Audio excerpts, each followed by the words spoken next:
경복궁의 밤은 깊었습니다. 낮 동안 사람들의 발걸음으로 가득했던 궁궐은 어느새 고요를 되찾았습니다. 신하들은 모두 물러났고 넓은 정각 사이를 스쳐 지나던 소리도 조금씩 사라져 갑니다. 희미하게 남은 등불 하나가 편전 안을 비추고 있었습니다. 그 불빛 아래에는 여러 권의 책이 펼쳐져 있었습니다. 한 장을 넘길 때마다 종이 스치는 소리만이 조용한 밤을 채웠습니다. 책을 읽고 있던 사람은 오래전부터 눈이 좋지 않았습니다. 의관들은 여러 차례 눈을 쉬게 해야 한다고 권했습니다. 더 읽는 것은 몸을 해칠 뿐이라고도 말했습니다. 하지만 그의 손은 쉽게 책에서 떨어지지 않았습니다. 낮에는 나라의 일을 살피고 밤에는 다시 책을 펼쳤습니다. 배움은 하루를 마친 뒤에 시작되는 또 하나의 일이었습니다. 그렇게 지나간 밤이 하루 이틀이 아니었습니다. 수십 년 동안 이어진 그 시간 속에서 조선은 조금씩 달라지기 시작했습니다. 새로운 문자가 만들어졌고 시간을 재는 방법이 달라졌습니다. 하늘을 바라보는 기준도, 비를 기록하는 방식도, 백성을 위한 제도도 하나씩 모습을 갖추어 갔습니다. 그러나 그런 변화는 어느 날 갑자기 이루어진 것이 아니었습니다. 오랜 고민이 있었고 수많은 토론이 있었습니다.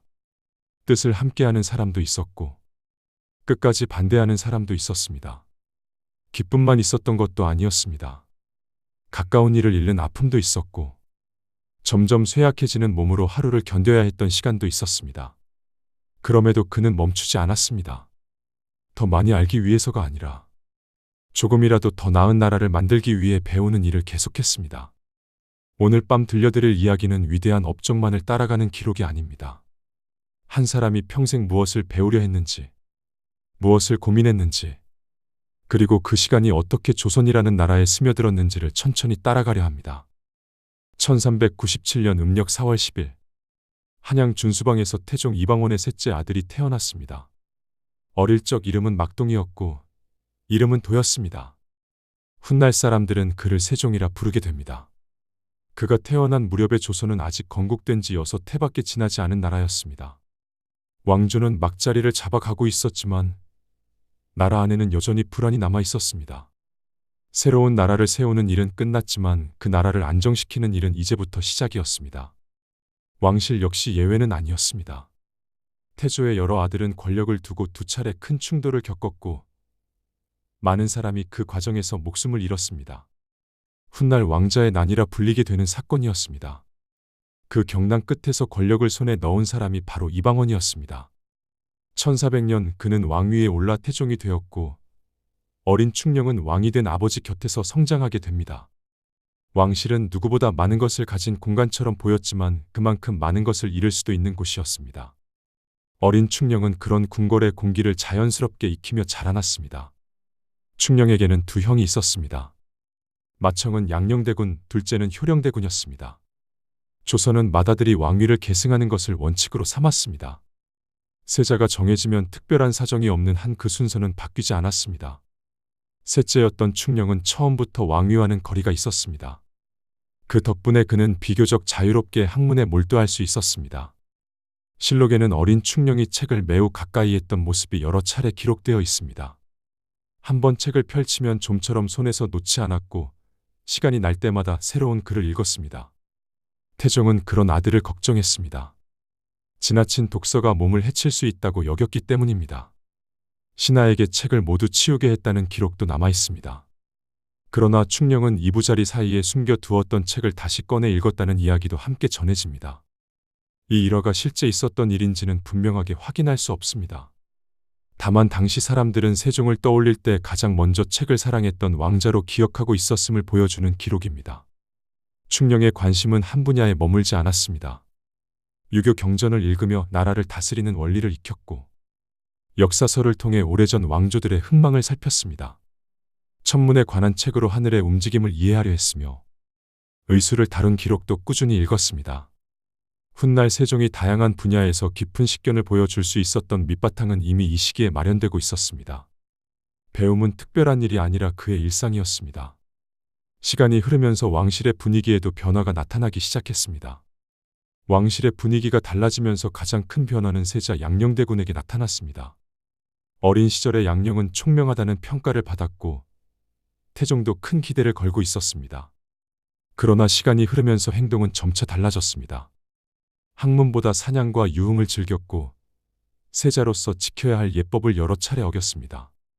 실록에는 양녕대군과 궁궐을 자주 비우거나 왕의 뜻을 거스르는 행동을 반복했다는 기록이 남아 있습니다.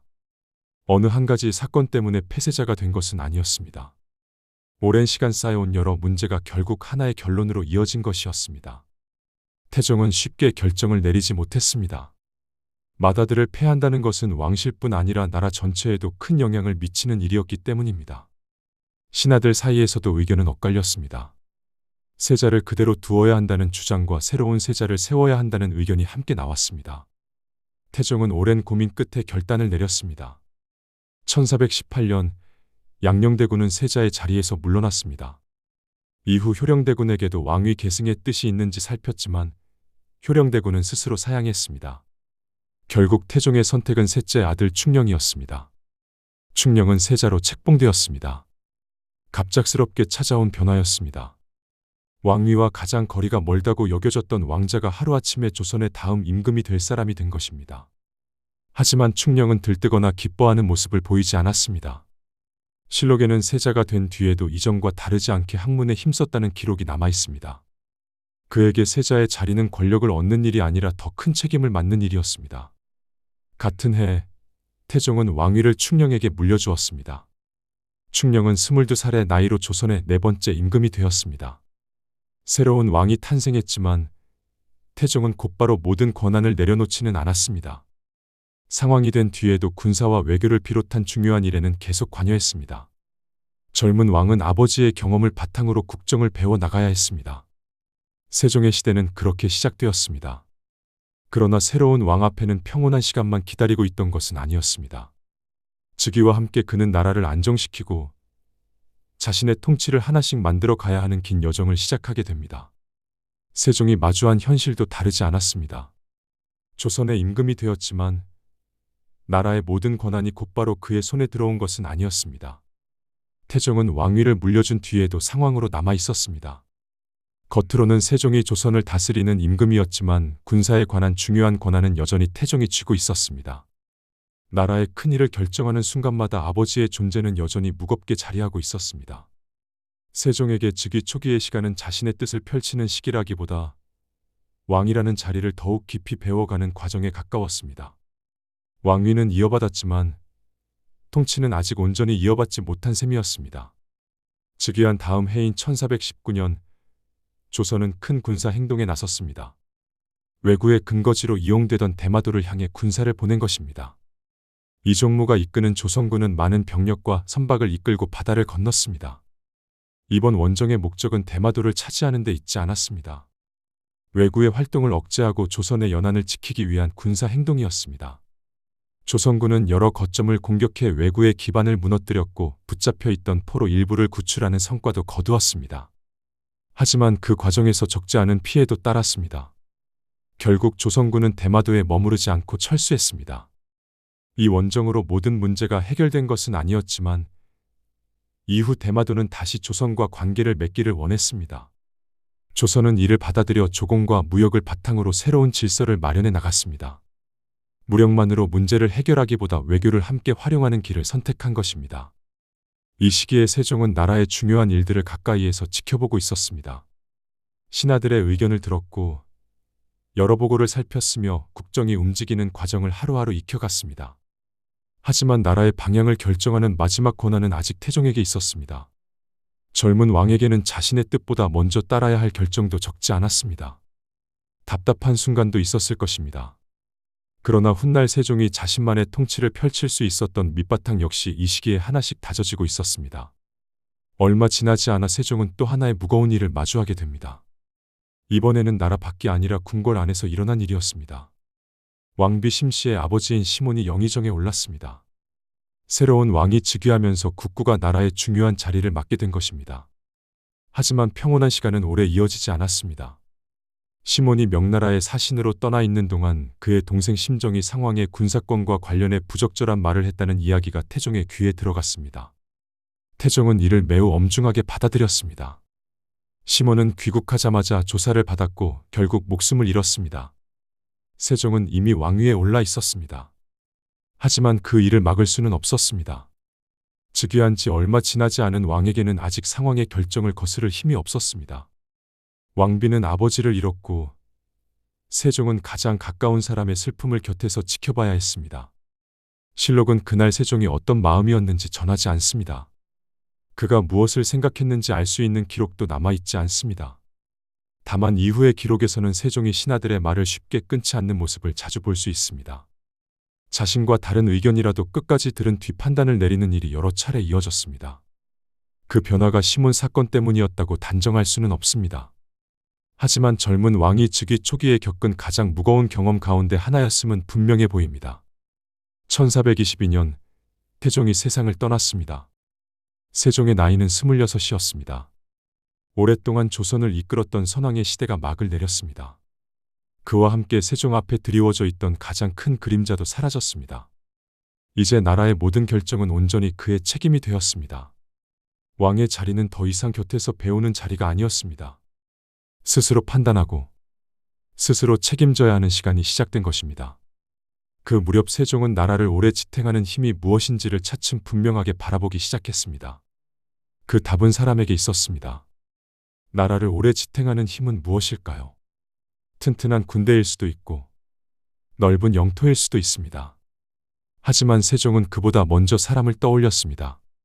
아무리 훌륭한 제도라도 그것을 만들고 다듬을 사람이 없다면 오래 이어질 수 없다고 생각했습니다. 학문은 한 사람의 지식을 넓히는 일이었지만 나라에는 그보다 더 큰 힘이 될 수도 있었습니다. 그 생각은 1420년 새로운 기관을 세우는 일로 이어졌습니다. 집현전이었습니다. 집현전이라는 이름은 고려 시대에도 있었습니다. 그러나 세종이 만든 집현전은 이전과는 역할이 달랐습니다. 문서를 정리하는 관청이 아니라 뛰어난 젊은 학자들이 연구에만 전념할 수 있도록 마련한 공간이었습니다. 그들은 일반 관리들처럼 매일 행정 업무를 맡지 않았습니다. 책을 읽고 토론하며 왕의 질문에 답하고 새로운 생각을 정리하는 일이 가장 중요한 역할이었습니다. 세종은 학문이 나라를 움직이는 밑바탕이 될 수 있다고 믿었습니다. 그래서 눈앞의 성과보다 긴 시간을 들여 사람을 키우는 일을 먼저 선택했습니다. 왕은 집현전을 자주 찾았습니다. 학자들이 무엇을 읽고 있는지 살폈고 함께 책을 읽으며 의견을 나누었습니다. 어떤 날에는 왕이 질문을 던졌고 어떤 날에는 신하가 자신의 생각을 길게 설명하기도 했습니다. 왕과 신하라는 관계는 변하지 않았지만 학문을 앞에 두고 있을 때만큼은 함께 답을 찾는 사람들이었습니다. 세종은 이미 많은 책을 읽은 사람이었습니다. 그럼에도 자신의 지식만으로 충분하다고 생각하지 않았습니다. 새로운 의견이 나오면 귀 기울여 들었고 더 나은 근거가 제시되면 자신의 생각도 다시 살펴보았습니다. 배움에는 끝이 없다고 믿었기 때문입니다. 집현전은 단순히 공부하는 공간에 머물지 않았습니다. 학자들이 연구에 몰두할 수 있도록 여러 제도도 함께 마련되었습니다. 그 가운데 하나가 사가독서였습니다. 일정 기간 관청 업무를 쉬게 하고 집에서 독서에만 전념하도록 한 제도였습니다. 나라의 일을 잠시 내려놓고 책을 읽게 한다는 것은 당시에도 흔한 발상이 아니었습니다. 하지만 세종은 깊이 있는 연구가 결국 더 나은 정치를 만든다고 믿었습니다. 시간을 들여 쌓은 지식은 언젠가 나라를 움직이는 힘이 된다고 생각했습니다. 이 무렵 집현전에는 훗날 조선을 대표하게 되는 이름들이 하나둘 모여들었습니다.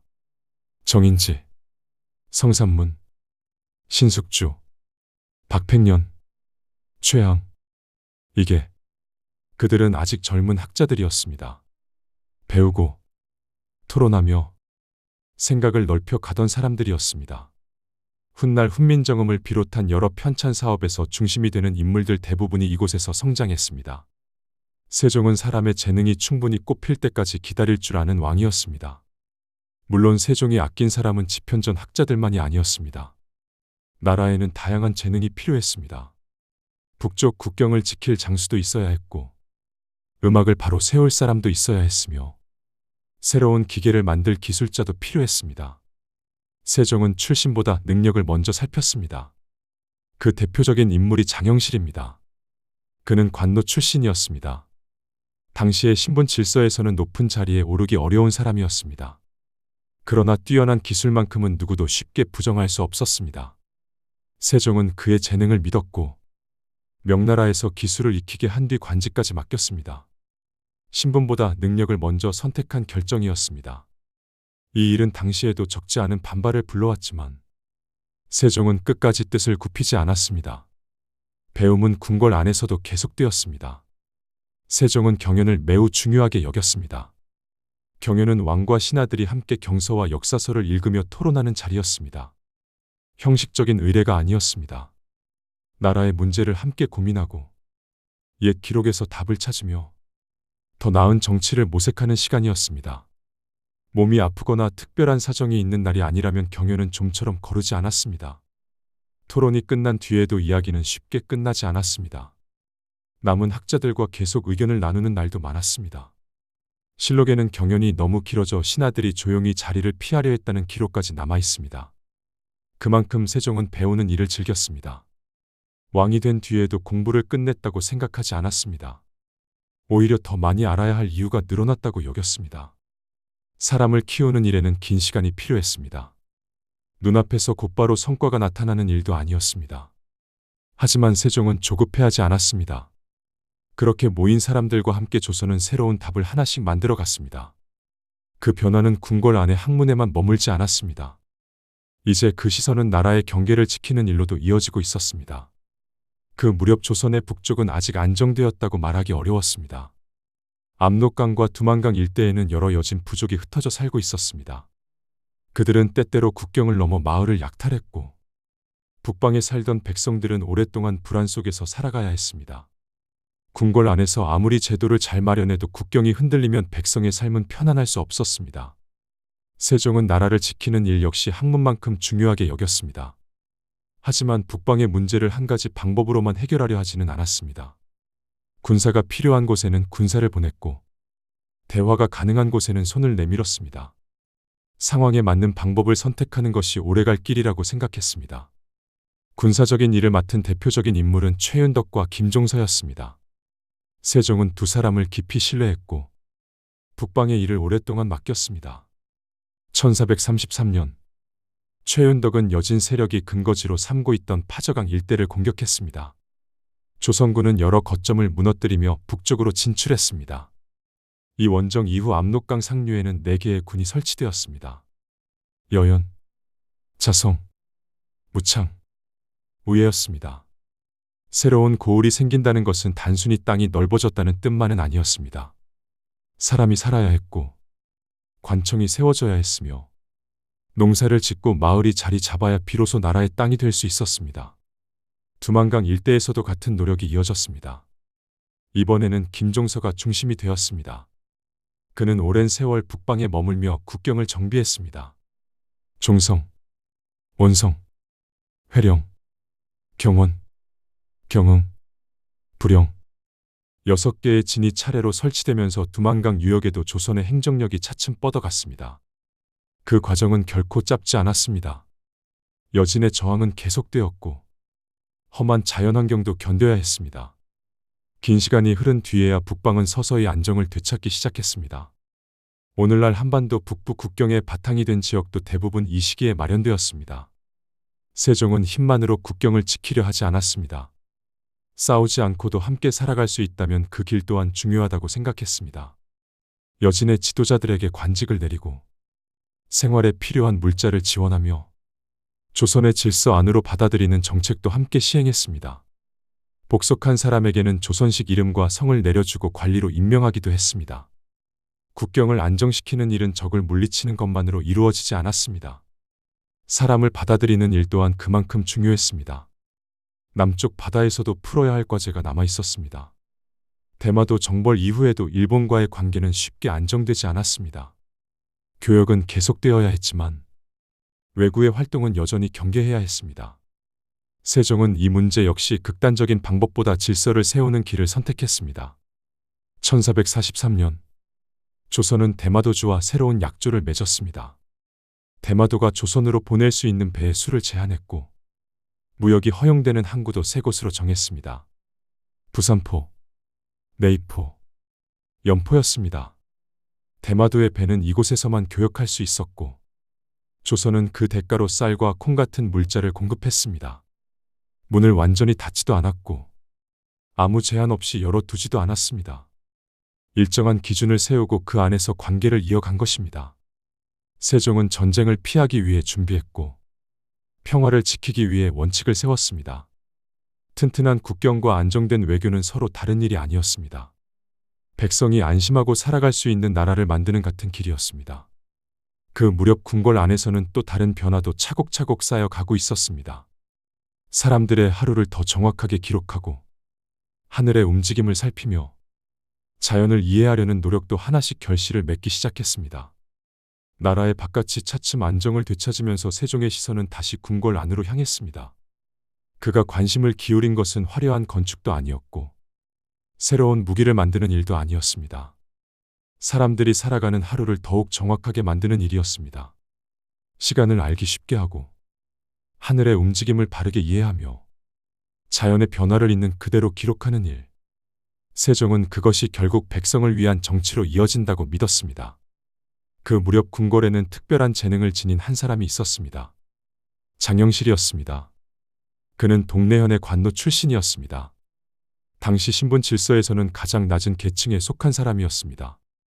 하지만 뛰어난 손재주와 기계를 다루는 능력은 이미 여러 사람의 입을 통해 알려지고 있었습니다. 그 소문은 마침내 세종에게도 전해졌습니다. 세종은 사람을 평가할 때 출신보다 능력을 먼저 살폈습니다. 장영실을 궁으로 불러들였고 명나라에서 새로운 기술을 익히게 했습니다. 돌아온 뒤에는 관직까지 맡겼습니다.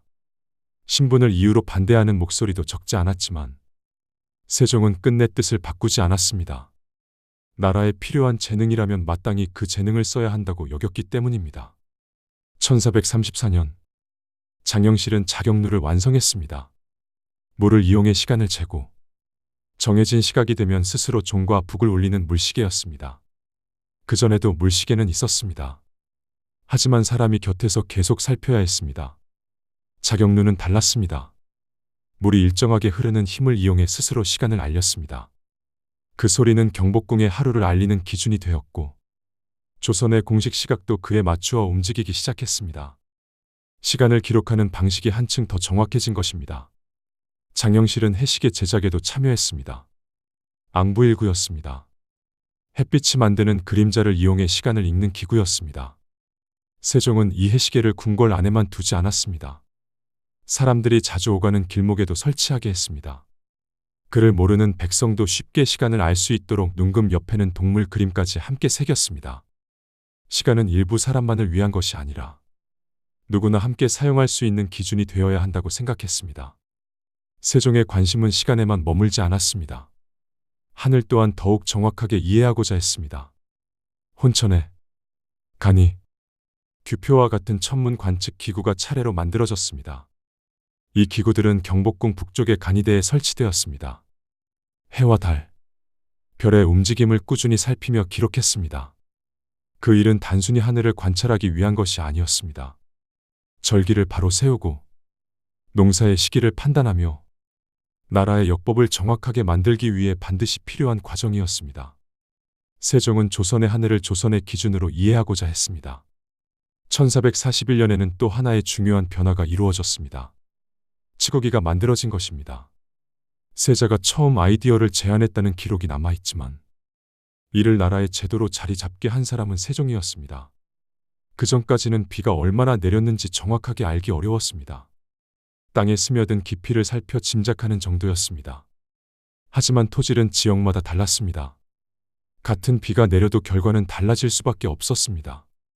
치거기는 일정한 크기의 용기에 빗물을 받아 깊이를 재는 방식이었습니다. 덕분에 전국 어디에서나 같은 기준으로 강우량을 기록할 수 있게 되었습니다.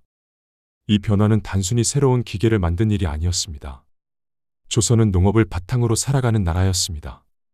비가 얼마나 내렸는지는 한 해의 농사의 풍요를 가늠하는 중요한 기준이었습니다. 농사가 어려우면 백성의 삶도 함께 어려워질 수밖에 없었습니다. 세종은 정확한 기록이 있어야 공정한 판단도 가능하다고 생각했습니다. 기술은 사람을 편리하게 만드는 데 그치는 것이 아니라 백성을 더욱 올바르게 살피기 위한 수단이기도 했습니다. 하늘을 이해하려는 노력도 계속되었습니다. 조선은 오랫동안 중국의 역법을 사용하고 있었습니다. 하지만 중국의 수도를 기준으로 만든 역법은 한양의 하늘과 조금씩 차이가 있었습니다. 세종은 조선에도 조선만의 기준이 필요하다고 생각했습니다. 1444년 정인지를 비롯한 학자들은 칠정산을 완성했습니다. 한양을 기준으로 해와 달, 그리고 5 행성의 움직임을 계산한 역법서였습니다. 기존의 역법을 바탕으로 하되 조선의 현실에 맞게 다시 계산한 결과였습니다. 세종은 외부의 지식을 그대로 받아들이는데 만족하지 않았습니다. 좋은 것은 배우되 조선의 현실에 맞게 다듬어 활용하려 했습니다. 그 생각은 천문학에만 머물지 않았습니다. 의학에서도 같은 방향으로 이어졌습니다. 조선의 땅에서 자라는 약재를 살피고 백성에게 필요한 치료법을 체계적으로 정리하려는 작업도 서서히 시작되고 있었습니다. 사람의 몸을 돌보는 일 역시 나라를 다스리는 일과 다르지 않았습니다. 병을 제대로 치료하지 못하면 백성의 삶은 무너질 수밖에 없었습니다. 세종은 의학도 조선의 현실에 맞아야 한다고 생각했습니다. 그 무렵까지 조선의 의학은 많은 부분을 중국에서 들여온 의서에 의존하고 있었습니다. 하지만 현실에서는 어려움이 적지 않았습니다. 책에 적힌 약재 가운데는 조선에서 구할 수 없는 것이 많았고, 반대로 조선에서는 흔히 볼 수 있는 약초가 의서에는 기록되어 있지 않은 경우도 있었습니다. 같은 약초라도 이름이 달라 실제로 어떤 재료를 뜻하는지 알기 어려울 때도 있었습니다. 의학이 백성의 삶에 가까워지려면 먼저 조선의 땅을 이해해야 했습니다. 1433년 향약 집성방이 완성되었습니다. 조선에서 나는 약재를 중심으로 질병에 따른 치료법을 정리한 의학서였습니다. 중국에서 전해진 의학 지식을 그대로 옮겨 적는데 그치지 않았습니다. 조선의 약재 이름과 쓰임을 함께 기록해 실제 치료에 활용할 수 있도록 정리했습니다. 약재를 언제 채취해야 하는지, 어떻게 손질해야 하는지, 어떤 병에 사용하는지까지 자세히 담았습니다. 전국의 의원들은 이 책을 바탕으로 더욱 통일된 기준에서 환자를 치료할 수 있게 되었습니다. 의학을 정리하는 작업은 여기에서 멈추지 않았습니다. 1445년에는 의방유취가 편찬되었습니다. 수백 종에 이르는 중국과 조선의 의서를 모아 체계적으로 정리한 방대한 의학서였습니다. 집현전 학자들과 의관들이 오랜 시간 함께 힘을 모은 결과였습니다. 당시 동아시아에서도 손꼽힐 만큼 규모가 큰 의학 백과였습니다. 세종은 새로운 지식을 만드는 일만큼이나 흩어져 있는 지식을 정리하고 누구나 활용할 수 있도록 남기는 일도 중요하게 여겼습니다. 세종의 관심은 의학에만 머물지 않았습니다.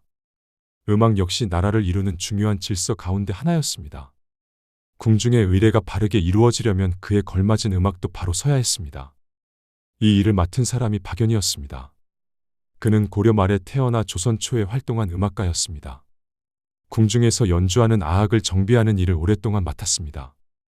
당시 사용하던 악기에는 해결해야 할 문제가 있었습니다. 악기의 음정이 일정하지 않아 같은 곡을 연주해도 소리가 서로 맞지 않는 경우가 있었습니다. 박연은 이를 바로잡기 위해 편경과 편종을 새롭게 만들었습니다. 편경은 돌을 다듬어 만든 악기였고, 편종은 청동으로 만든 종을 일정한 순서로 걸어 연주하는 악기였습니다. 정확한 음을 얻기 위해 수없이 다듬고 다시 맞추는 작업이 이어졌습니다. 세종 역시 음악에 깊은 관심을 보였습니다. 실록에는 왕이 직접 악기의 소리를 듣고 음정이 맞는지 살폈다는 기록이 남아 있습니다. 단순히 음악을 즐기는데 그치지 않고 궁중 음악이 갖추어야 할 질서까지 함께 고민했던 것입니다. 이 무렵 음악을 기록하는 방법에도 중요한 변화가 생겼습니다. 세종은 정간보를 만들었습니다. 네모 칸 안에 음을 적고 칸의 수로 음의 길이를 나타내는 방식이었습니다. 높낮이와 길이를 함께 기록할 수 있었기 때문에 이전보다 훨씬 정확하게 음악을 남길 수 있었습니다. 이 기록 방식은 오늘날까지도 한국 전통음악에서 이어지고 있습니다. 의학도, 음악도 세종에게는 모두 백성을 위한 학문이었습니다. 몸을 살피는 일과 마음을 다스리는 일은 서로 다른 분야였지만 사람이 살아가는데 꼭 필요한 것이었습니다. 그런 생각은 그를 모르는 백성들에게까지 이어졌습니다. 말은 있지만 글로 남길 수 없었던 사람들, 생각은 있지만 자신의 뜻을 적을 수 없었던 사람들을 향해 세종의 시선은 오래 머물기 시작했습니다. 조선에는 오래전부터 글이 있었습니다.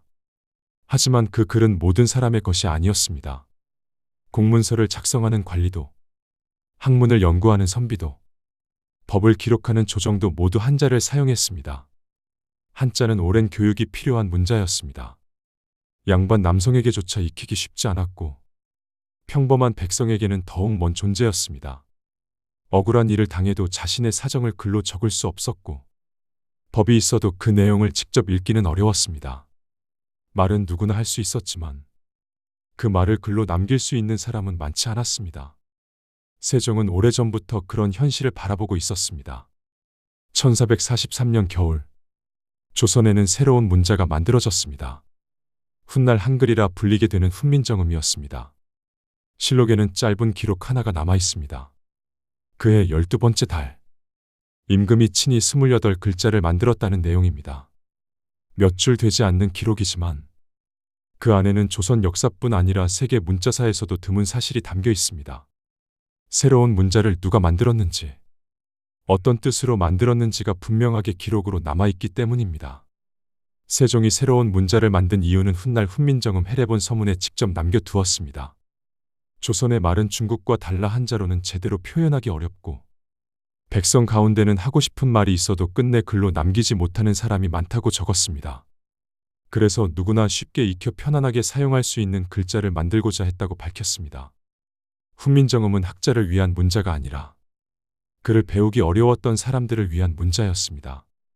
새로운 문자는 매우 치밀하게 만들어졌습니다. 자음은 혀와 입술, 목구멍처럼 소리가 만들어지는 기관의 모양을 본떠 만들었습니다. 기본 글자에 획을 더해 소리의 차이를 나타냈습니다. 모음은 하늘, 땅, 사람을 뜻하는 세 가지 요소를 바탕으로 구성되었습니다. 그래서 원리를 이해하면 처음 보는 글자도 어떤 소리인지 짐작할 수 있었습니다. 세종은 글자를 외우게 하기보다 원리를 이해하도록 만들고자 했습니다. 그러나 새로운 문자가 세상에 나오자 모두가 반긴 것은 아니었습니다. 1444년, 집현전 부제학 최만희를 비롯한 여러 신하들이 반대 상소를 올렸습니다. 중국을 섬기는 나라가 독자적인 문자를 만드는 것은 옳지 않다는 의견이었습니다. 이미 이두가 있으니 새 문자가 필요하지 않다는 주장도 함께 담겨 있었습니다. 세종은 그 상소를 끝까지 읽었습니다. 그리고 하나하나 반박했습니다. 중국도 지역마다 말이 다른데 같은 문자를 쓴다는 이유만으로 조선이 새 문자를 만들 수 없다는 논리는 옳지 않다고 보았습니다. 신라에도 향찰이 있었음을 들었고 이두만으로 백성이 법을 충분히 이해하고 있다면 왜 아직도 그를 몰라 어려움을 겪는 사람이 많은지 되물었습니다.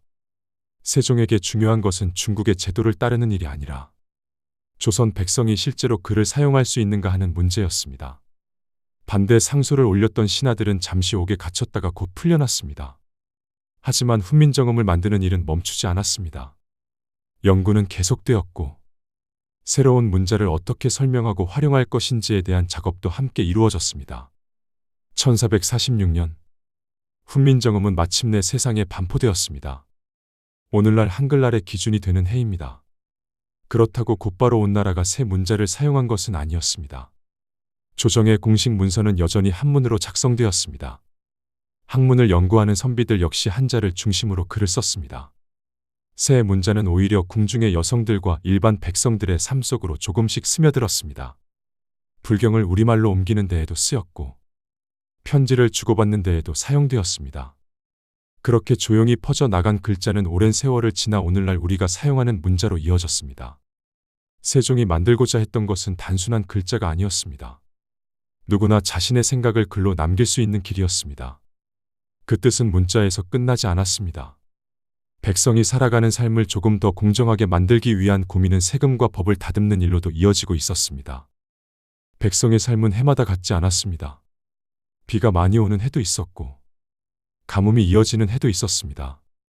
풍년이 들기도 했고 병충해로 수확을 거의 거두지 못하는 해도 있었습니다. 하지만 세금은 나라를 유지하기 위해 반드시 필요한 것이었습니다. 세종은 그 균형을 어떻게 맞춰야 하는지 오랫동안 고민했습니다. 당시 조선에서는 관리가 직접 논밭을 살펴보고 그의 농사의 형편을 판단한 뒤 세금을 정했습니다. 농사가 잘 되면 많이 거두고 흉년이면 줄여주는 방식이었습니다. 겉으로 보기에는 백성을 배려하는 제도처럼 보였습니다.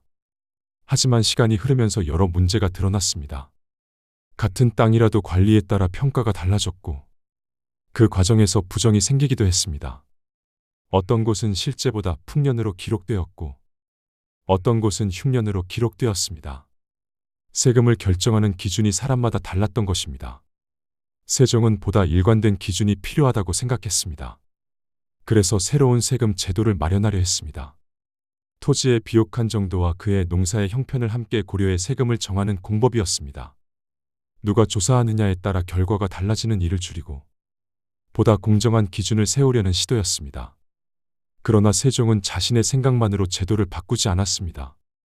1430년 전국의 관리와 백성에게 새로운 제도에 대한 의견을 물었습니다. 실록에는 약 17만 명의 의견이 모였다고 기록되어 있습니다. 찬성하는 사람이 더 많았지만 반대하는 사람도 적지 않았습니다. 당시로서는 매우 드문 규모의 의견 수렴이었습니다. 세종은 다수의 찬성만으로 곧바로 시행하지 않았습니다. 반대 의견도 가볍게 넘기지 않았습니다. 왜 반대하는지, 어떤 부분을 걱정하는지 오랫동안 살펴보았습니다. 공법은 여러 차례 수정되었습니다. 지역에 따라 토지를 다시 나누었고 풍년과 흉년을 반영하는 기준도 차례로 손질했습니다. 처음 논의를 시작한 뒤 14해가 지난 1444년에 이르러서야 공법은 비로소 시행되었습니다. 세종은 서두르기보다 충분히 다듬는 길을 선택했습니다. 사람의 목숨이 걸린 형벌을 다루는 일에서도 같은 태도를 보였습니다. 특히 사형은 더욱 신중해야 한다고 생각했습니다. 실록에는 사형을 결정하기 전에 여러 차례 다시 살피도록 했다는 기록이 반복해서 등장합니다. 한 번의 판단으로는 사람의 생명을 되돌릴 수 없기 때문이었습니다. 억울한 사람이 생겨서는 안 된다는 생각은 세종의 법 집행 전반에 이어지고 있었습니다. 고문에 대해서도 마찬가지였습니다. 당시에는 자백을 받기 위해 고문을 사용하는 일이 흔했습니다. 세종은 죄의 정도에 따라 고문의 방법과 횟수를 제한하려 했습니다. 완전히 사라지지는 않았지만 적어도 무분별하게 이루어지는 일만큼은 줄여야 한다고 보았습니다. 법은 죄를 다스리기 위한 것이지 사람을 함부로 해치는 수단이 되어서는 안 된다고 여겼던 것입니다. 새로운 문자를 만든 일도, 세금을 다듬은 일도, 법을 바로 세우려 했던 노력도 결국 같은 곳을 향하고 있었습니다. 백성이 조금 더 이해하기 쉬운 나라, 조금 더 공정한 나라를 만드는 일이었습니다. 하지만 세종은 점점 더 많은 시간을 나라에 쏟으면서도 자신의 몸은 충분히 돌보지 못하고 있었습니다. 오랫동안 이어진 독서와 쉼없는 정무는 어느새 그의 몸에도 깊은 흔적을 남기기 시작했습니다. 시간이 흐를수록 세종의 몸은 한계를 드러내기 시작했습니다. 30대 중반을 지나면서 건강은 눈에 띄게 나빠졌습니다. 가장 먼저 이상이 나타난 곳은 눈이었습니다. 당시 의관들은 어린 시절부터 이어진 과도한 독서가 눈을 상하게 했다고 여겼습니다. 실록에도 세종의 시력이 점차 흐려져 문서를 읽기 어려워졌다는 기록이 남아 있습니다. 병을 치료하기 위해 세종은 여러 차례 온양으로 향했습니다. 당시에는 온천수가 눈병을 비롯한 여러 질환에 효험이 있다고 믿었습니다. 왕이 오랫동안 도성을 비우는 일은 나라의 운영에도 적지 않은 부담이었습니다. 신하들 가운데는 온양 행차를 염려하는 목소리도 있었습니다. 그러나 세종은 치료를 위해 온양을 찾았습니다. 실록에는 이러한 온양 행차가 여러 차례 기록되어 있습니다. 눈병만이 아니었습니다. 세종은 소갈증도 앓았습니다. 물을 자주 찾게 되고 소변이 잦아지며 몸이 무겁게 느껴지는 증상이 이어졌습니다. 오늘날에는 당뇨병과 비슷한 질환이었을 가능성이 있는 것으로 추정하기도 합니다. 이 밖에도 풍병이라 불린 증상과 피부질환, 등창 등 여러 병증이 실록에 기록되어 있습니다. 실록은 세종의 건강이 악화된 이유 가운데 하나로 쉼없는 독서와 정무를 전하고 있습니다. 의관들은 눈을 쉬게 해야 한다고 여러 차례 권했습니다. 세종도 잠시 책과 문서를 멀리한 적은 있었습니다. 그러나 증상이 조금 나아지면 다시 정무를 살폈고 문서를 읽으며 국정을 이어갔습니다. 신하들이 업무를 줄여야 한다고 아뢰었을 때에도 마찬가지였습니다. 잠시 받아들이는 듯했지만 얼마 지나지 않아 다시 이전과 다름없는 일상이 이어졌습니다. 그것이 미덕이었는지, 집착이었는지, 아니면 왕이라는 자리가 지운 무게였는지는 쉽게 단정하기 어렵습니다. 다만 한 가지는 분명합니다. 세종은 자신의 몸보다 나라의 일을 먼저 놓아두는 사람이 아니었습니다. 몸은 점점 쇠약해졌지만 국정을 돌보는 일은 멈추지 않았습니다.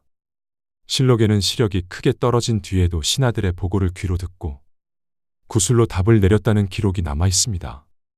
몸이 불편해졌다고 해서 왕의 책임까지 내려놓지는 않았던 것입니다. 1442년 세종은 세자 이항에게 서물을 결제할 권한을 맡겼습니다. 이른바 대리청정이었습니다. 건강이 예전 같지 않았던 이유도 있었지만 장차 왕이 될 세자가 직접 국정을 경험하도록 하려는 뜻도 함께 담겨 있었습니다. 세자 이항은 훗날 문종이 되는 인물입니다. 학문이 깊고 성품이 온화했지만 그 역시 건강이 강한 편은 아니었습니다. 대리청정이 시작된 뒤에도 세종은 국정에서 완전히 물러나지 않았습니다. 나라의 중요한 일은 여전히 그의 판단을 거쳐 결정되었습니다. 다만 세자가 맡는 일과 왕이 직접 결정하는 일의 경계는 상황에 따라 달라졌고 그 과정에서 여러 오해가 생기기도 했습니다. 왕으로서의 책임을 내려놓기에는 아직 이른 시간이었습니다. 그 무렵 궁궐 안에서는 오랜 세월 세종과 함께해 온 가족들에게도 세월의 흔적이 하나둘 찾아오고 있었습니다. 왕의 자리는 언제나 국정으로만 이루어지는 것은 아니었습니다. 궁궐 안에는 세종과 오랜 시간을 함께한 가족들이 있었습니다. 그 중심에는 왕비 소원왕후 심씨가 있었습니다. 그녀는 앞서 이야기했던 시몬의 딸이었습니다. 아버지가 처형되는 비극을 겪었지만 이후에는 왕비로서 오랫동안 세종의 곁을 지키며 왕실을 이끌었습니다. 세종과 소원왕후 사이에서는 8명의 왕자와 2명의 공주가 태어났습니다. 훗날 문종이 되는 이항을 비롯해 수양대군, 안평대군, 이명대군, 광평대군, 금성대군, 평원대군, 영흥대군, 그리고 2 공주까지 모두 소원왕후의 자녀였습니다. 조선의 왕 가운데 정비에게서 이처럼 많은 자녀를 둔 경우는 드문 일이었습니다.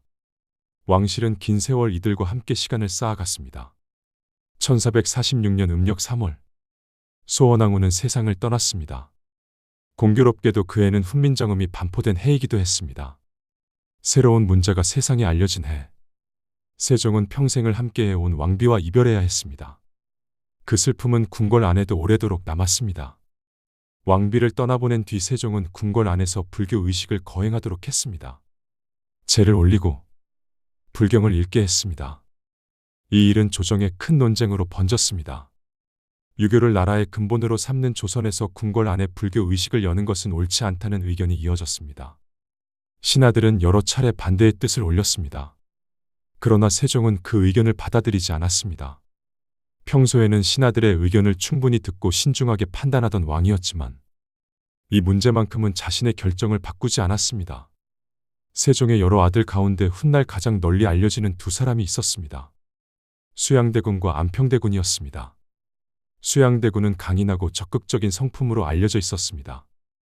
세종이 살아있는 동안에는 왕명을 받아 불경을 업문으로 옮기는 작업에도 참여했습니다. 안평대군은 형과는 다른 재능을 지니고 있었습니다. 글씨와 그림에 뛰어났으며 예술을 깊이 사랑했습니다. 안평대군은 꿈에서 본 이상향의 풍경을 화가 안견에게 이야기했고 안견은 그 모습을 한 폭의 그림으로 남겼습니다. 그 작품이 바로 몽유도원도입니다. 오늘날까지 전해지는 조선 초기 회화의 걸작으로 평가받고 있습니다. 세종이 살아있는 동안 2 사람은 같은 궁궐에서 자란 형제였습니다. 그러나 세월은 언제나 같은 모습으로 머물지 않았습니다. 세종이 세상을 떠난 뒤 문종이 병으로 일찍 승하하고 어린 단종이 왕위에 오르면서 2 사람은 서로 다른 길을 걷게 됩니다. 그것은 이미 세종의 시대를 지난 뒤의 이야기입니다. 다만 그 모든 일 역시 세종이 평생에 걸쳐 다져 놓은 조선이라는 토대 위에서 이어졌다는 사실만은 기억할 필요가 있습니다. 세월이 흐를수록 세종은 불교를 더욱 가까이 하게 되었습니다. 1448년 세종은 경복궁 안에 내불당을 설치했습니다. 궁궐 안에 불당을 두는 일은 당시 조정에서 쉽게 받아들일 수 있는 결정이 아니었습니다. 성균관 유생들은 집단으로 반대했고 대신들도 여러 차례 상소를 올리며 뜻을 거두어 달라고 청했습니다. 유교를 나라의 근본으로 삼는 조선에서 궁궐 안에 불당을 두어서는 안 된다는 것이 그들의 주장이었습니다. 그러나 세종은 흔들리지 않았습니다. 실록에는 신하들의 반대에 직접 답하며 자신의 뜻을 굽히지 않는 모습이 여러 차례 기록되어 있습니다. 평소에는 신하들의 의견을 충분히 듣고 오랫동안 논의하던 왕이었지만 이 문제만큼은 끝까지 자신의 판단을 지켰습니다. 세종이 말년에 불교를 더욱 가까이 한 이유는 분명하게 전해지지 않습니다. 왕비 소원왕후를 먼저 떠나보낸 슬픔 때문이었다고 보는 견해도 있고 오랜 병과 고통 속에서 마음의 위안을 찾으려 했다는 해석도 있습니다. 또는 젊은 시절부터 이어져 온 깊은 탐구가 자연스럽게 불교로 이어졌다고 이해하기도 합니다. 하지만 실록은 그 이유를 직접 설명하지 않습니다. 무엇이 그의 마음을 움직였는지는 끝내 알 수 없습니다. 같은 시기 세종은 수양대군에게 불경을 한글로 옮기는 일을 맡겼습니다. 훈민정음이 반포된 뒤 새로운 문자가 실제로 활용된 대표적인 사례 가운데 하나였습니다. 그 결과물이 바로 석보상절입니다. 불교의 가르침을 우리말로 풀어낸 책으로 훈민정음으로 편찬된 초기 문헌 가운데 하나였습니다. 세종도 직접 글을 남겼습니다. 월인청 강지곡을 지어 한글로 엮었습니다. 왕이 새로 만든 문자로 직접 글을 짓고 그 글을 한 권의 책으로 남긴 것입니다. 훈민정음은 더 이상 만들어진 문자에 머물지 않았습니다. 사람들이 읽고 쓰고 전할 수 있는 문자로 서서히 삶 속에 자리 잡아갔습니다. 1449년에 이르러 세종의 건강은 더욱 악화되었습니다. 눈은 거의 앞을 보기 어려울 만큼 약해졌고 발에는 종기가 생겨 걷는 일조차 쉽지 않았습니다. 몸은 더 이상 예전처럼 국정을 감당하기 어려운 상태에 이르렀습니다. 그럼에도 세종은 신하들의 보고를 계속 받았습니다. 나라의 중요한 일은 마지막까지 그의 판단을 거쳐 이루어졌습니다. 몸은 점점 쇠약해졌지만 왕으로서 맡은 책임만큼은 끝내 내려놓지 않았습니다. 1450년 음력 2월 17일 세종은 영흥대군의 집에서 생을 마쳤습니다. 향년 53살이었습니다. 왕위에 오른 지 32해가 지난 뒤였습니다. 세종이 궁궐이 아닌 왕자의 집에서 마지막을 맞이한 것은 말년에 거처를 옮겨 그곳에서 병을 돌보고 있었기 때문입니다. 병세가 깊어진 뒤 세종은 영흥대군의 집에서 요양하며 시간을 보내고 있었습니다. 조선의 왕들 가운데 53살이라는 나이가 특별히 짧았던 것은 아니었습니다. 그러나 그 몸이 평생 감당해야 했던 시간을 돌아보면 결코 길었다고 말하기는 어렵습니다.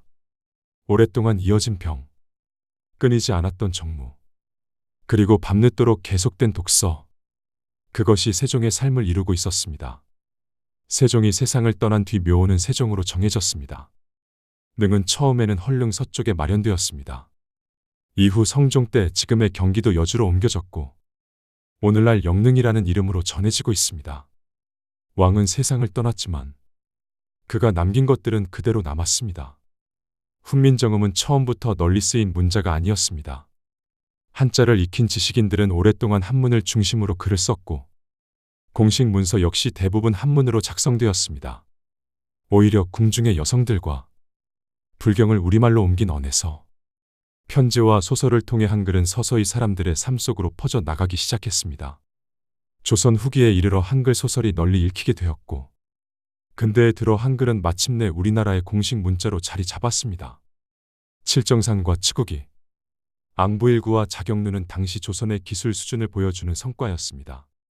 동시에 중국의 지식을 그대로 받아들이는 데 머물지 않고 조선의 현실에 맞게 새롭게 정리하고 발전시키려 했던 노력의 결과이기도 했습니다.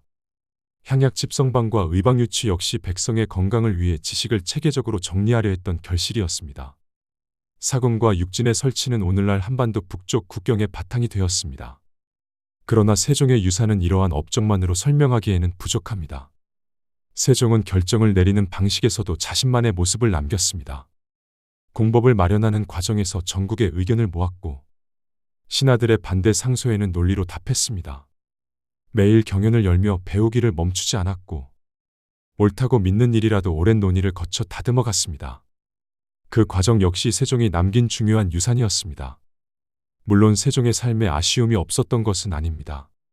장인 시몬의 죽음을 막지 못했고 스스로의 건강을 돌보지 못한 끝에 몸은 점차 쇠약해졌습니다.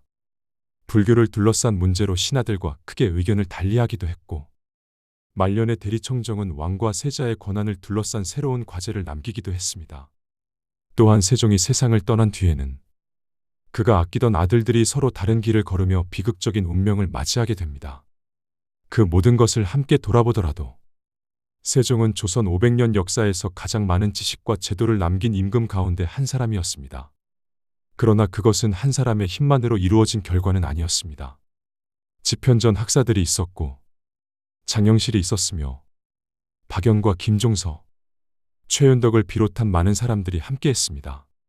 세종은 방향을 제시했고 수많은 인재들은 그 뜻을 현실로 만들어갔습니다.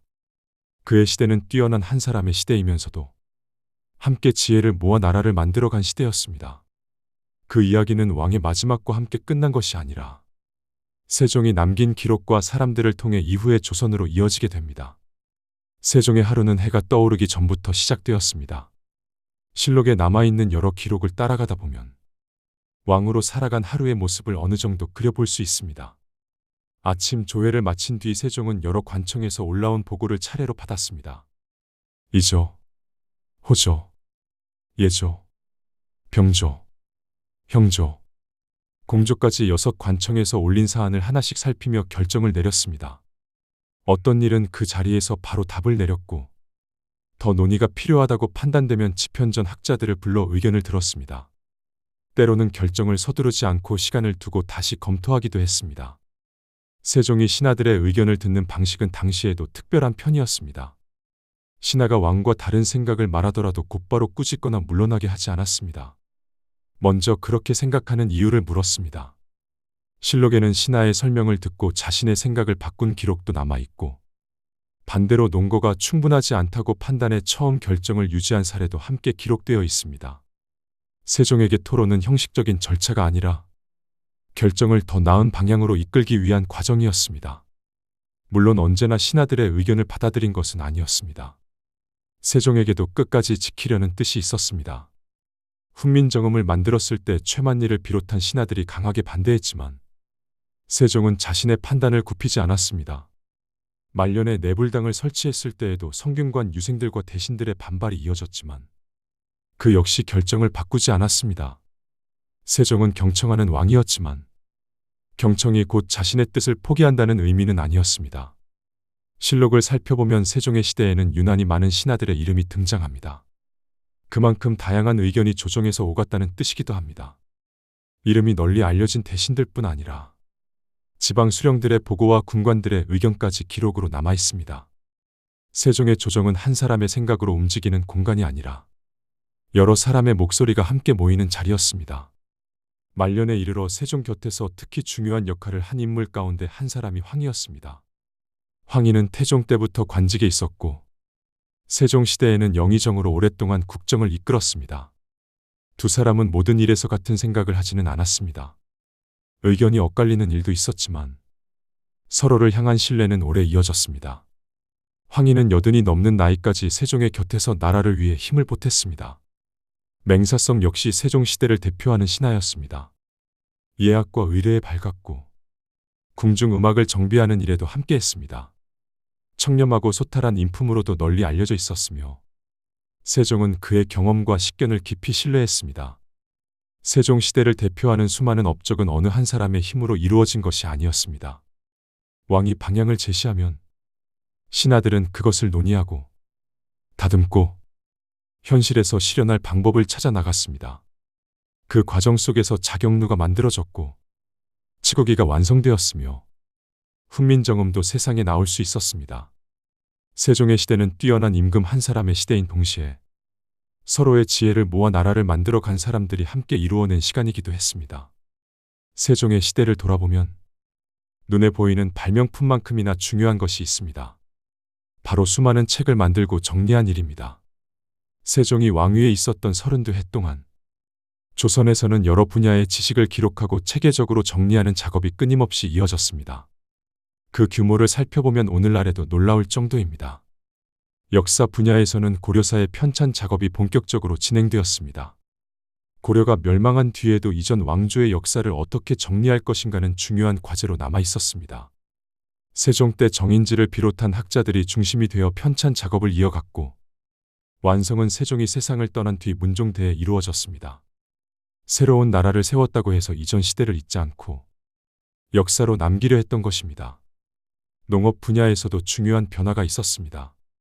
1429년에는 농사직설이 편찬되었습니다. 그 전까지 사용하던 농업 지침은 중국의 농법을 그대로 따르는 경우가 많았습니다. 하지만 중국 북부의 기후와 토양은 조선과 같지 않았습니다. 같은 방법으로는 기대한 결과를 얻기 어려운 경우도 있었습니다. 세종은 조선 각지에서 오랫동안 농사를 지어온 사람들의 경험을 모으게 했습니다. 그렇게 모인 실제 농사법을 정리해 한 권의 책으로 엮은 것이 농사직설이었습니다. 조선의 땅에서 검증된 농사법을 기록한 첫 농서였습니다. 지리 분야에서도 편찬 사업은 계속되었습니다. 신참 8도 지리지는 조선 8도의 지리와 행정 정보를 체계적으로 정리한 책이었습니다. 각 고을의 위치와 인구, 지역의 특산물, 역사와 옛 유적까지 함께 기록했습니다. 이 자료는 이후 국가 행정을 운영하는 데 중요한 기초가 되었습니다. 훈민정음이 반포된 뒤에는 법률을 백성이 이해하기 쉽게 만들기 위한 노력도 이어졌습니다. 이두로 적혀있던 법률 조문을 한글로 옮기는 작업이 시작된 것입니다. 세종은 법이 백성에게도 이해될 수 있어야 한다고 생각했습니다. 이 작업이 당시 모두 완성되지는 못했지만 훗날 한글이 실용 문서에 활용되는 중요한 출발점이 되었습니다. 이처럼 다양한 편찬 사업이 거의 같은 시기에 이루어질 수 있었던 데에는 집현전의 역할이 컸습니다. 집현전이 없었다면 이처럼 방대한 작업을 동시에 진행하기는 쉽지 않았을 것입니다. 세종이 즉위 초기에 집현전을 세운 것은 단순히 학자를 모으기 위해서가 아니었습니다. 조선에서 새로운 지식을 만들고 그 지식을 오래 남길 수 있는 기반을 마련하기 위한 준비였습니다. 이 모든 편찬 사업에는 공통된 방향이 있었습니다. 외부에서 들어온 지식을 그대로 받아들이는 데 머무르지 않고 조선의 현실에 맞게 다시 살피고 필요한 것은 새롭게 정리하는 일이었습니다. 의학은 조선에서 자라는 약초를 기준으로 다시 정리했고 역법은 한양의 하늘에 맞추어 계산했습니다. 농업은 조선의 토양과 기후를 바탕으로 새롭게 기록했습니다. 세종시대의 편찬 사업은 책을 많이 만드는 데 의미가 있었던 것이 아니라 조선의 현실에 맞는 지식을 스스로 만들어 가려 했다는 점에 더 큰 의미가 있었습니다. 훈민정음은 반포되는 것으로 끝나지 않았습니다. 세종은 새로운 문자를 만든 뒤 곧바로 그것을 실제로 사용하는 일에도 힘을 기울였습니다. 새 문자가 백성의 삶 속에 자리 잡으려면 무엇을 기록하고 어떻게 활용할 것인지가 무엇보다 중요하다고 생각했기 때문입니다. 가장 먼저 이루어진 작업 가운데 하나가 용비어 첨가였습니다. 정인지와 안지, 권제가 함께 지은 이 작품은 조선 왕조를 세운 선조들의 업적을 기리는 서사시였습니다. 모두 125장으로 이루어졌으며 한문과 한글을 함께 적는 방식으로 편찬되었습니다. 훈민정음이 세상에 반포되기 전후 이미 편찬이 진행되었고 새 문자로 기록된 최초의 장편 문헌 가운데 하나가 되었습니다. 새로운 글자는 이처럼 나라의 역사와 함께 첫걸음을 내디뎠습니다. 세종은 스스로도 새로운 문자로 글을 남겼습니다. 월인천 강지곡은 세종이 직접 지은 불교 창가였습니다. 부처의 공덕을 달이 수많은 강물에 비친다는 모습에 빗대어 노래한 작품입니다. 왕이 직접 한글로 글을 짓고 세상에 내놓았다는 사실은 훈민정음이 단순히 백성을 위한 문자에 그치지 않고 왕실에서도 사용하는 문자였음을 보여주었습니다. 석보상절 역시 훈민정음이 실제로 활용된 대표적인 사례였습니다. 세종은 수양대군에게 명하여 부처의 일생을 담은 불경을 우리말로 옮기게 했습니다. 이 작업은 왕비 소원왕후의 명복을 기리는 뜻도 함께 담고 있었습니다. 한문으로 기록된 내용을 한글로 풀었으면서 훈민정음이 복잡한 내용까지도 충분히 표현할 수 있는 문자임을 보여주었습니다. 용비어 첨가, 월인천 강지곡, 석보상절 이 세 문헌은 훈민정음이 세상에 나온 직후 사람들이 무엇을 가장 먼저 기록하려 했는지를 잘 보여줍니다. 나라의 역사, 종교, 그리고 한 사람을 향한 애도의 마음. 새로운 문자는 그렇게 사람들의 생각과 마음을 담아내기 시작했습니다. 세종은 여기에서 멈추지 않았습니다. 한자의 발음을 일정하게 정리하는 작업도 추진했습니다. 그 결과가 동국정운입니다. 당시에는 지역과 학파에 따라 한자를 읽는 방식이 조금씩 달랐습니다. 세종은 표준이 되는 발음을 정하고 그 소리를 한글로 기록하도록 했습니다. 이를 통해 한자를 배우는 과정에서도 훈민정음을 활용할 수 있도록 했습니다. 동국정운은 1448년에 완성되었습니다. 이 모든 작업은 하나의 사실을 보여줍니다.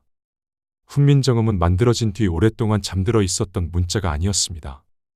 반포되자마자 책을 만들고 노래를 짓고 불경을 번역하며 한자의 발음을 기록하는 일까지 이어졌습니다.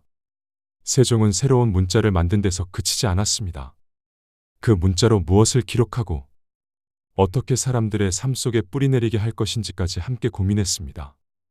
그러한 노력들이 이어졌기에 훈민정음은 하나의 발명에 머물지 않고 오늘날까지 살아있는 문자로 이어질 수 있었습니다. 이야기는 다시 처음의 자리로 돌아옵니다. 깊은 밤의 경복궁. 촛불 하나가 조용히 흔들리고 그 곁에는 책을 펼친 한 사람이 앉아 있습니다. 우리가 500년이 넘는 시간을 건너 오늘도 세종을 기억하는 이유가 있다면 어쩌면 바로 그 모습 때문일지도 모릅니다. 왕이라는 자리가 누릴 수 있는 권위와 안락함보다 더 배우고 더 이해하며 더 나은 나라를 만들기 위해 책장을 넘기던 시간이 그의 삶을 이루고 있었습니다. 그 시간은 훈민정음을 남겼고 칠정산을 완성하게 했으며 향약 집성방과 의방유치를 편찬하게 했습니다. 자경루와 치국이를 만들었고 조선의 하늘과 땅을 다시 살피게 했습니다. 수많은 제도와 기록, 그리고 사람을 향한 고민도 그 긴 시간 속에서 하나씩 쌓여갔습니다. 세월은 오래 흘렀습니다. 왕은 역사의 한 장면이 되었고 궁궐의 등불도 오래전에 사라졌습니다. 그러나 그가 남긴 28글자는 지금도 우리 곁에 남아 있습니다. 우리가 책을 읽고 생각을 글로 남기고 서로의 마음을 전하는 순간마다 그 문자는 여전히 살아 숨쉬고 있습니다. 오늘 이 이야기가 여러분에게 닿을 수 있었던 것도 결국 그 글자가 이어져 왔기 때문입니다. 수백 년의 시간을 건너온 한 사람의 마음은 오늘 밤에도 조용히 우리의 삶과 이어지고 있습니다. 이 밤이 조금 더 평온해졌기를 바랍니다. 오늘 밤은 여기서 이야기를 마치겠습니다. 편안한 밤 되세요.